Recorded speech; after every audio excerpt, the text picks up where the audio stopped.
All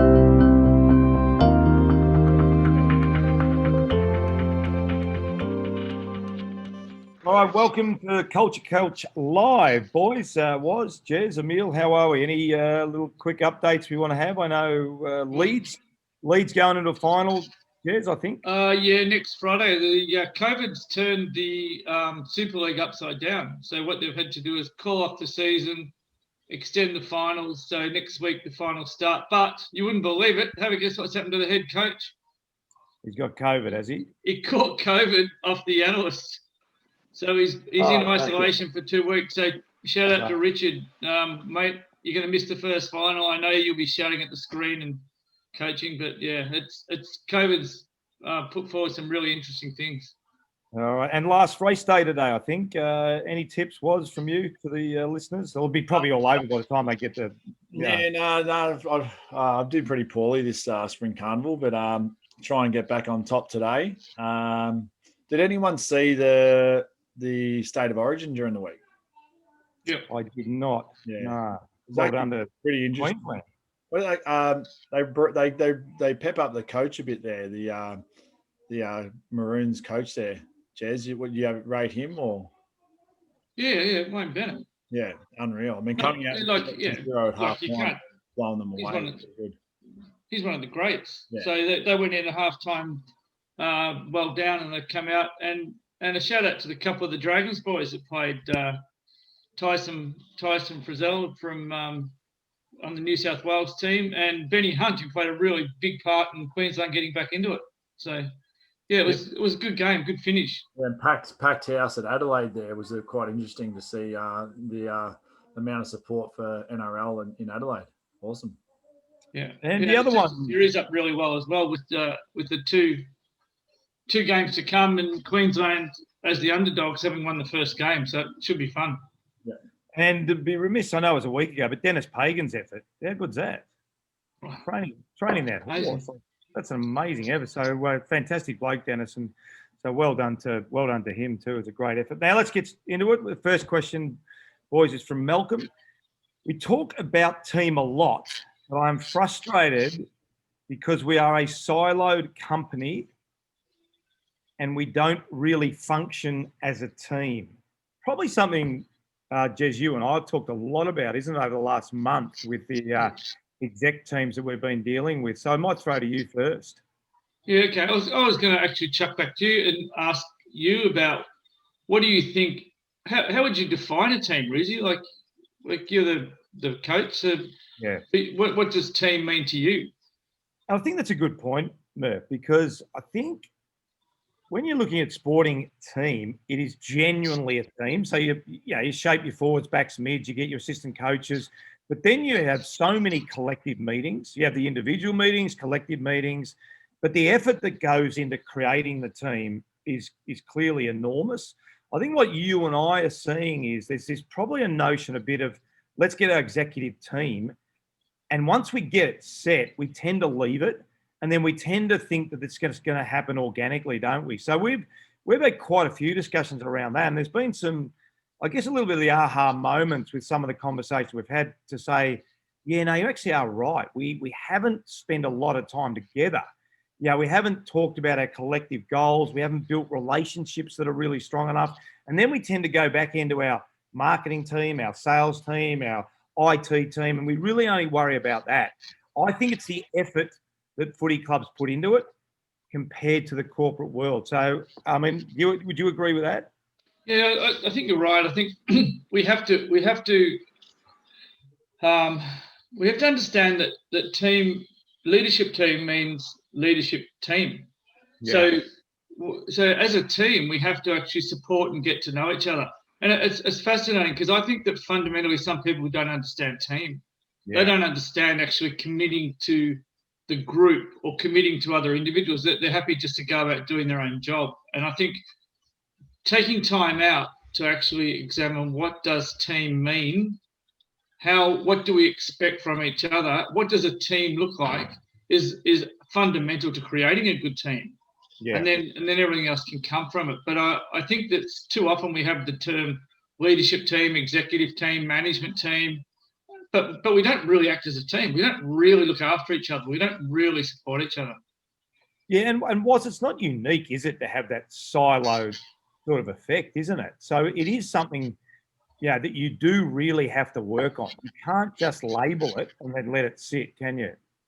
No, 100%. I think you've iterated it just there very well. I think ultimately people who don't understand what a team looks like are ones who struggle to do it. But I think more importantly, as you go back to job descriptions and job roles, there's not listed in your KPIs to act in the team and supporting the team. And I personally think that the number one thing you should write on a person's KPI or job description is to behave to support the team members around you, irrespective of the department. That should be the number one, but it's not part of the KPI. So if you're going through your week and going, I need to do A, B, C, D, E, because that's going to make me successful in my role. You're just doing your role, but it's not part of what you've set out for that individual to ensure that they're collaborating. And I think collaboration is the biggest weakness of company success and high performance, for sure. Emil, one of your great strengths is that relationship building. How do you find that when you're working with exec teams? And what are some of the tips that we've talked about, perhaps that lack of understanding what a team is? Let's now give them some tips around, well, how do we create this team? How do we really, come out of a meeting, making collective decisions, understanding this is for the betterment of the company. I might not win the argument every time, but when we walk out that door, we are a team. Right. There's a couple of things that spring to mind. If I'm working with a group and we expose that they don't know what their role is, that's probably the first place I go. So we'll run a session where we'll actually define what our roles actually are, particularly if I've got a client right now that doesn't have a real primary CEO. There's 4 leaders, 4 owners, and they're sharing the leadership. So they don't really know what their role is and they're crossing over a lot. So they're bumping into each other a little bit. So that's the first thing, understand your role so then you can play it. And let's look at Richmond, for example, right now, like the epitome of understanding what your role is.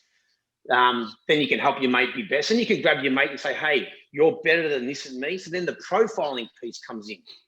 So understanding where your strengths lie, so you can go grab a teammate and say, hey, we need a bit of energy and idea and inspiration in this meeting. We're a sort of bunch of green and blues and we're sort of struggling with a bit of energy. We might go grab a red or a yellow type of energy person. So then you can help each other. Or conversely, we're all over the shop. Let's get a couple of high process driven blues in and help us get some order in place. They're the 2 that spring to mind. But then ultimately, your last point there is when we make a decision, we make it through our values. And when we leave the room, we share the same message. We can't go out and say, oh, we're turning right. I wanted to turn left. Like you go to your marketing team and say, I wanted to turn right, but we're turning left. So we'll just do what they reckon. You just can't say, we'll do what they reckon. It's either we or nothing. That's the I guess the energy of it all, yeah.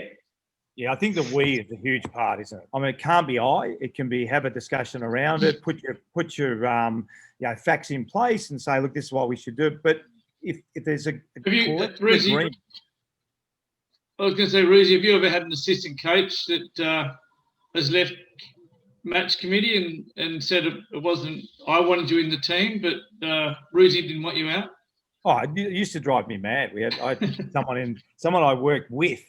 And we collectively, it's a great analogy because match committee, there's probably 5 or 6 spots that you're always discussing and, someone else. But I used to drive me mad. We had a coach that used to go, well, I wanted you in, but these blokes didn't. And it just creates enormous headache. You just can't do it. So I was going to say that the we is the most important, isn't it? It is we. It is not I as part of this team. It is we are in this team together. And I think that's a really, really good point. The next one dovetails a little bit into it and probably another one we've had a bit of too, Murph. It's from Christine. I seem to be always busy. I'm not sure that I'm doing the work that I really want to do. And I don't think I'm building strong relationships. Help. It's an interesting one, isn't it? Oh, it drives us insane. What are these people doing all day, Ruzi? They just got no time. Jeez. Yeah, it's interesting. Em, I might go back to you, and we'll go in the reverse order. But it is something that's coming up a lot, isn't it, as well? Particularly, I guess, when people have had to change their structure, work from home, do different things. But what we're hearing also is, I'm working longer, but I'm not sure I'm more productive. So, Em, I'll throw to you first. Yeah, I had a really robust, good conversation with a client in Melbourne the other day about leadership thinking time.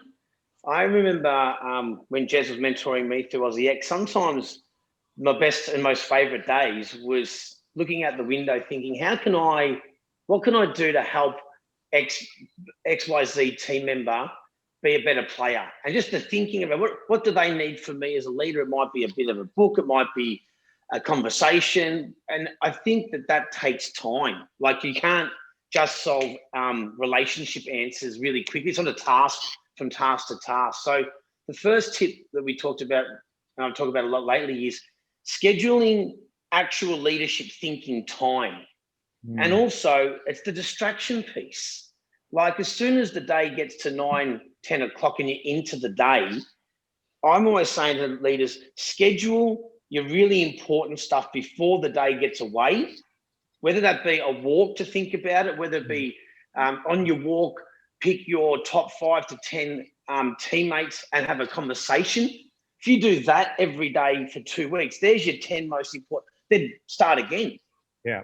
And use that start of the day to get the most important. If relationship building is the problem for the person who's put the question in, well, then put the relationship building in before the day gets away. That's the biggest tip I think you can give in relation to that question, for sure. Yeah, for sure. And it's a good question for you, because I think you're one of the most organised, sort of disciplined leaders that I've sort of worked with. And it has been a problem for you, hasn't it? Building those relationships.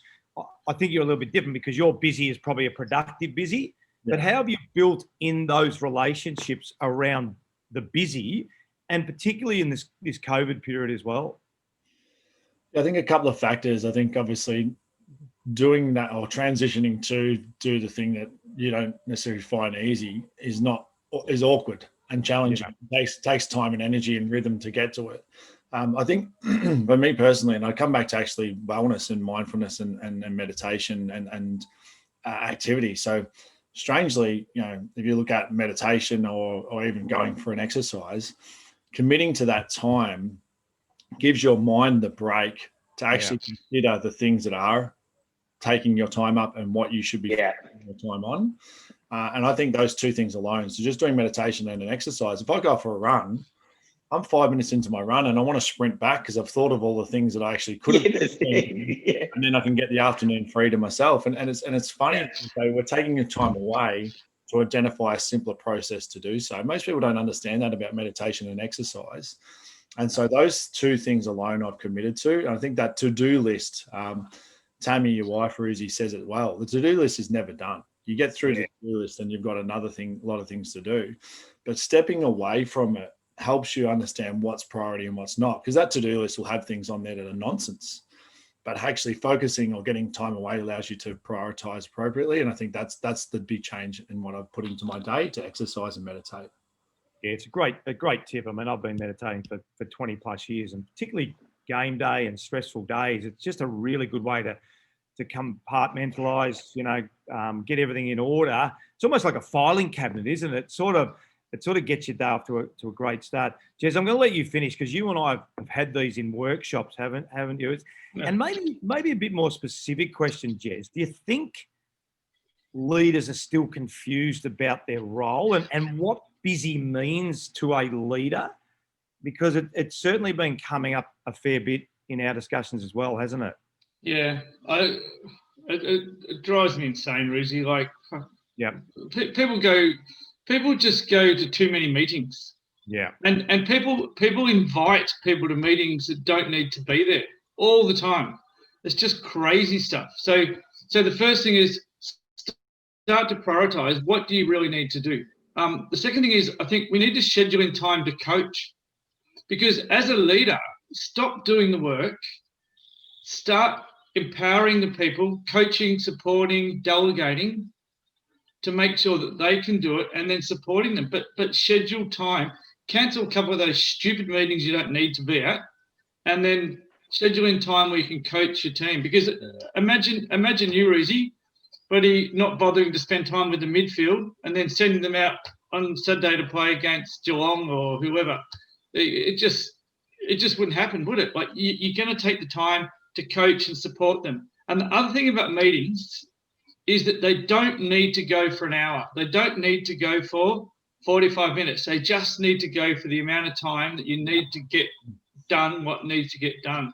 So stop scheduling in, all this time to sit around and talk shit when you can actually do some decent work and coach the people that are then going to go and do the work. So you're getting me fired up, Reezy, because this one drives me insane.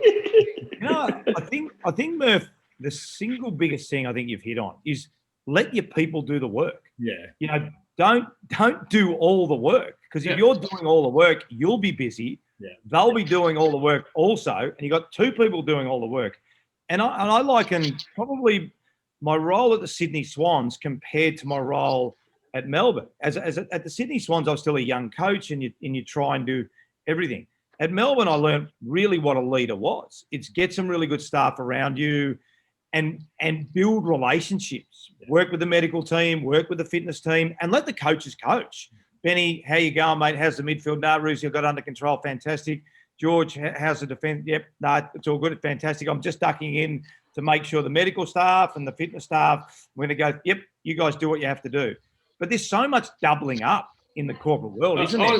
Yeah. The leader just keeps doing what the people underneath him are paid to do. I was going to ask you, what position did you play in the Sydney Swans premiership team? No, exactly. You did? No, you don't. And I guess all three of you made some really good points, and I'll pick up on a couple before we leave. Emil, I reckon what you said about know your role. What is your role? If you're a leader and you've given someone a role and they're really clear on it, let them do the role. I think Waz's point about look after yourself as a leader. Give yourself some time to go for a run. Give yourself some time to meditate. Do your list in the morning. Get that right.